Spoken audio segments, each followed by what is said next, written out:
Mambo ambayo wanawake wengi wamekuwa wayazingatii katika mahusiano yao au kwa wanaume zao au kwa waume zao.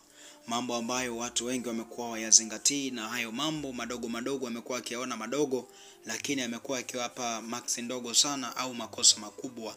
Ni haya mambo kadha wa kadha ambayo wanawake wengi wamekuwepo hawayazingatii. Shalom, Bwana Yesu Kristo atukuzwe sana mahali popote pale ambapo unanifuatilia. Ninakusalimu kwa jina kuu la Yesu Kristo wa Nazareti aliye hai. Siku ya leo Mungu ameweza kutupea somo hili ili liweze kuwajenga watu wengi katika mahusiano katika kipindi hichi cha utatuzi wa masuluhisho ya kimahusiano. Sasa jambo ambalo wanawake wengi wamekuwepo walifanyi kwa waume zao na wamekuwa wakidharau wakiona ni kawaida, ni ile wanaume wao kuhakikisha wanawatengea maji ya kuoga. Maji ya kuoga, kumwandalia mwanaume wako maji ili aoge, kumtengea maji ya moto ya uvuguvugu ili akaoge. Hiyo watu wanakuwepo wana, kwa sababu mwingine anasingizia kuna bomba la mvua, mwingine anasingizia anaweza kusema anamwambia nenda kachote maji kwa sababu kuna bomba pale. Sasa mapenzi mazuri unapokuwa unamthamini na kumjali mwanaume wako, unapokuwa unamthamini na kumjali mwenzi wako, tambua kabisa kuna baraka au kuna ile muambatano mzuri wa mwanaume kukuona wewe kweli ni mwanamke ambaye unampenda na unamjali. Maji ya kuoga mwanamke unakopa au muandalii mwanaume wako, hilo pia ni tatizo, na hili ni tatizo wengi wamekuwa wakiliona ni tatizo dogo. Unakuta mwanaume anamuacha, anaenda anajiwekea maji ya kuoga yeye mwenyewe. Sasa hilo ni tatizo kubwa sana ndani ya ndoa, na wanawake wengi wamejikuta wakipitia changamoto za namna hiyo. Ndio huyu mwanaume akitoka, akijaribu kuchepuka kutoka, anakutana na mwanamke huko anamuandalia maji ya kuoga. Kuna wengine mpaka wanaogeshwa kabisa. Hasa kuna wakati mwanamke wa ndani, mwanandoa, lazima uelewe, itunze ndoa yako kwa kumjali mwanaume wako. Lakini jambo lingine, wanawake wengi wamekuwa wakidharau kuwapikia chakula waume zao. Hawataki kupika, wanasema atapika dada wa kazi. Dada wa kazi ndiye ambaye atapika chakula. Dada wa kazi ndiye ambaye ataandaa ratiba ya chakula. Dada wa kazi ndiye ambaye atapika chakula cha mchana, chakula cha jioni. Yaani mume wake akumbuke ni lini alikula chakula cha mwanamke wake, mke wake ambapo alikaa jikoni. Hakumbuki. Muda wote anayefanya kazi dada wa kazi, anayepika dada wa kazi. Vitu vyote vipo katika mikono ya dada wa kazi. Mwanamke, unapofanya mambo ya namna hiyo unaibomoa ndoa yako kwa mikono yako. Mwanamke, unapofanya mambo ya namna hiyo unaiua ndoa yako kwa mikono yako. Sasa unapoona dalili za namna hiyo, tambua kabisa wewe unaibomoa ndoa yako. Lakini jambo lingine ambalo wanawake wengi wamekuwa wakilifanya ni kuwafulia nguo. Utashangaa wanasema atafua dada wa kazi. Yaani mwanaume wako nguo zake unamruhusu afue dada wa kazi. Na kuna wengine nafika tu anavuka mpaka mipaka, mpaka bukta za ndani, boxer za ndani, mpaka zile tunasema kaushi za ndani anampa dada wa kazi. Dada, utafua hizo nguo. Yeye kazi yake ni kupaka kucha vidole, yeye kazi yake ni kufuga kucha, yeye kazi yake ni kujipodoa podoke, basi aonekane ni mrembo, aonekane ni mzuri. Kwa kila kitu anampa dada wa kazi.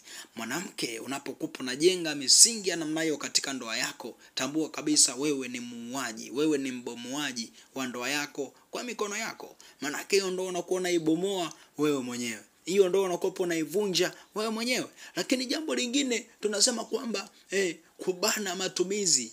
Atabana matumizi dada wa kazi. Utampa hela, utamwambia dada wa kazi, hizi hela ni za chakula, hakikisha unazitumia vizuri, zikae ndani ya siku 3. Tule vyakula humu ndani ya siku 3.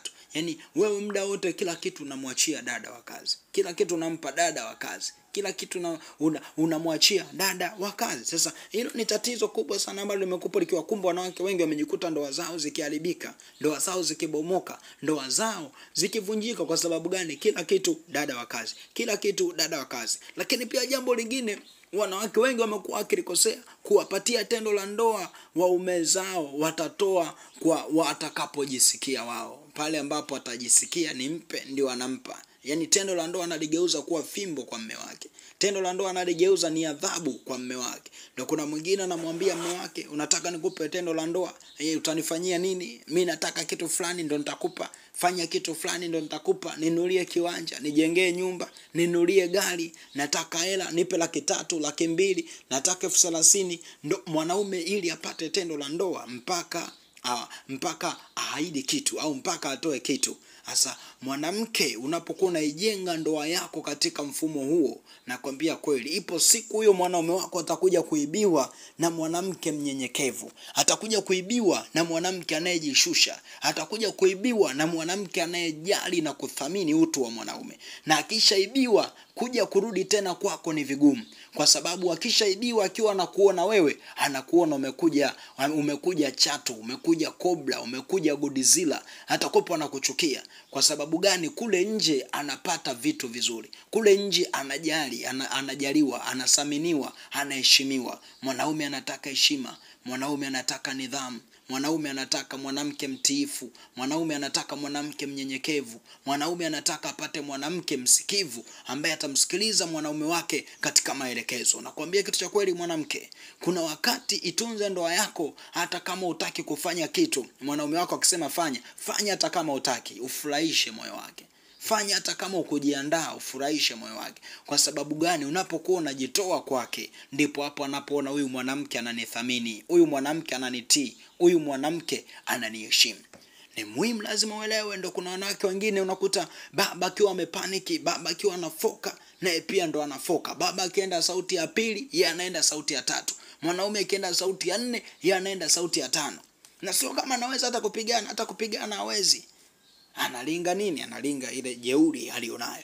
Sasa unapokuwepo mwanamke unaishi katika misingi ya namna hiyo, tambua kabisa ndoa yako unaibomoa kwa mikono yako. Mahusiano yako unayabomoa kwa mikono yako wewe mwenyewe. Na nakwambia kitu cha kweli, huyo mwanaume usipomthamini, usipomtunza, akitoka akikutana na wanawake wanyenyekevu, watiifu, wasikivu, utaanza kuona hatakuwa kujali tena alivyokuwa na kuthamini wewe mwanzo. Kwa sababu wewe kumthamini, kibao kitabadilika. Wewe ndio utaanza kuhitaji umthamini wakati ambapo hahitaji tena umthamini. Utaanza kumthamini, kumjali wakati ambapo hahitaji tena umjali. Utaanza kumuhitaji wakati ambao yeye hakuhitaji. Kwa sababu gani? Ile misingi uliyojijengea ndio umejiletea matokeo wewe mwenyewe katika mikono yako. Sasa ni lazima uelewe, ukitaka ndoa yako imarike mwanamke, ishi katika unyenyekevu. Mwanaume anataka mpate mwanamke mnyenyekevu. Lazima uelewe mwanamke, ukitaka udumu kwenye ndoa, lazima uwe msikivu. Lazima uwe msikivu. Huyo mwanaume mpaka amekuweka ndani, elewa kabisa wewe amekuona ni wa thamani sana. Huyo mwanaume mpaka amekuweka ndani, elewa kabisa amekujali na kukuthamini. Kwa sababu gani? Sio kama mwanamke uko peke yako Tanzania nzima, sio kama uko mwanamke peke yako Kenya nzima, sio kama uko mwanamke peke yako dunia nzima, ila amekuthamini, amekuona wewe unanifaa. Sasa kukuona wewe anakufaa, sio kama akutani nao huko nje, anakutana nao. Sasa amekuthamini wewe, hebu pia onyesha kumjali, kwa sababu amekuheshimisha, kwa sababu amekuthaminisha. Sasa wewe mwanamke, ishi na mwanaume wako kwa unyenyekevu, ishi na mwanaume wako kwa utii, ishi na mwanaume wako kwa nidhamu na kwa adabu, na Mungu ataenda atakubariki. Mungu akutunze, Mungu akubariki. Ninakutakia wakati mwema. Jambo la kuzingatia, usisahau